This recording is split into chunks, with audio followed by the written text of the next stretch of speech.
آج ہمارے ہال کے اندر آپ دیکھیں کیا ہوتا ہے، سیٹیں ٹھیک ہے، ضرورت کے مطابق کرسیاں لگی ہیں۔ اب آپ قالین پہ بیٹھ کے نہیں کھا سکتے، ایک بے ادبی ہے، نہیں کھایا جائے گا۔ اب کرسیاں لگی ضرورت کے حساب سے، اب کرسیوں میں بیٹھ جائیں، لیکن وہاں بھی ایسے لوگ ہوں گے ممی ڈیڈی والے برگر قسم کے، وہ اپنے آپ کو سمجھتے ہیں ہم بہت زیادہ کھاتے پیتے گھرانے میں سے۔ تو یہ حضرت حذیفہ بن الیمان رضی اللہ تعالیٰ عنہ روم کے بادشاہ کے دربار پہ ہیں اور لقمہ گر گیا اور وہاں اٹھا کر صاف کر کے کھا رہے ہیں اور بتا رہے ہیں نبی علیہ السلام کی سنت، تعلیم اور آداب یہی ہے۔ کھڑے ہو کر کھانا یہ کون سا آداب ہے؟ کرسیاں لگی ہے، آپ کرسی میں بیٹھ کر کھا لیں، ہاتھ بھی استعمال ہو سکتا ہے، لیکن وہاں آپ دیکھیں گے بعض ایسے چھچورے قسم کے وہ چمچ استعمال کر رہے ہوتے ہیں۔ اب جو ہاتھ سے کھانے کے عادی ہے، آج سائنس کی رپورٹ ہے، آپ اٹھا کر دیکھ لیں، وہ باقاعدہ کہتے ہیں کہ ہاتھ سے کھانے کے یہ فائدے ہیں۔ نبی علیہ السلام تو بغیر فائدے کے بتلا گئے، روحانیت طاقت ہے۔ ایسا نہ ہو لوگ عمل کریں تو پھر فائدے کی نیت سے عمل کریں، اس لیے فائدہ بعض جگہوں میں نہیں بتلایا۔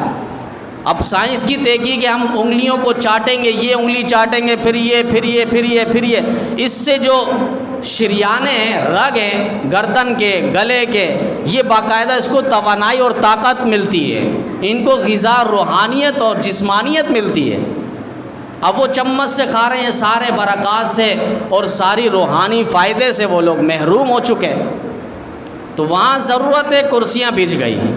اب اس کے بعد ہاتھ بھی استعمال ہو سکتا ہے، لیکن وہاں چمچ سے، آپ چمچ سے دیکھیں کھانے پہ وہ فائدہ، آسانیاں نہیں ہیں۔ ایک گوشت توڑے گا، اب وہ کس طریقے سے توڑے گا، وہ چمچ سے ہی لگا ہوا ہے، اسٹائلش لے رہا ہے۔ تو دین بہت آسان ہے، الدین و یسر، دین بہت آسان ہے، ہم نے اس کو مشکل بنا دیا۔ اب شادی آپ دیکھیں، بغیر نقطے والی ہو شادی، اب شادی سے پہلے اتنے ڈرامے، یہ مایوں میں بٹھانا، یہ مہندیاں نچانا، یہ منگنیاں کرنا، اس میں پورے ہفتے لگ رہے ہیں۔ یہاں مہنگائی عروج پر ہے، لیکن ان کو مہنگائی سے ٹس سے مس نہیں ہے، وہ فالتو اور فضول خرچیاں کر رہے ہیں۔ اس کو دیکھا دیکھی بیچارہ غریب ہوگا، وہ اپنی بیٹی کو رخصت کرے گا، 10 دفعہ سوچے گا۔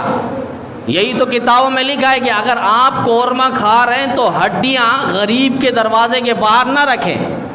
ایسا نہ ہو وہ اپنے بچے کو دلاسا دے کہ فلاں ساتھ والا ابا، وہ لوگ تو قورمہ کھا رہے ہیں، تکہ اور زنگر کھا رہے ہیں، ہمارے پاس نہیں ہے۔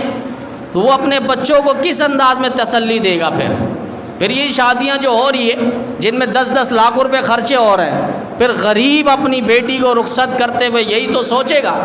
کل کو یہی بیٹی نہ کہہ دے ابا ہمارے پاس اتنی دولت نہیں تھی کہ خوشیاں منا لی جاتی۔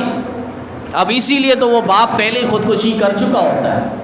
یہ زندگی اور یہ تانے اور تنقید سے وہ اپنے گلے پر پھانسی کا پھندا لگا کر لٹک چکا ہوتا ہے۔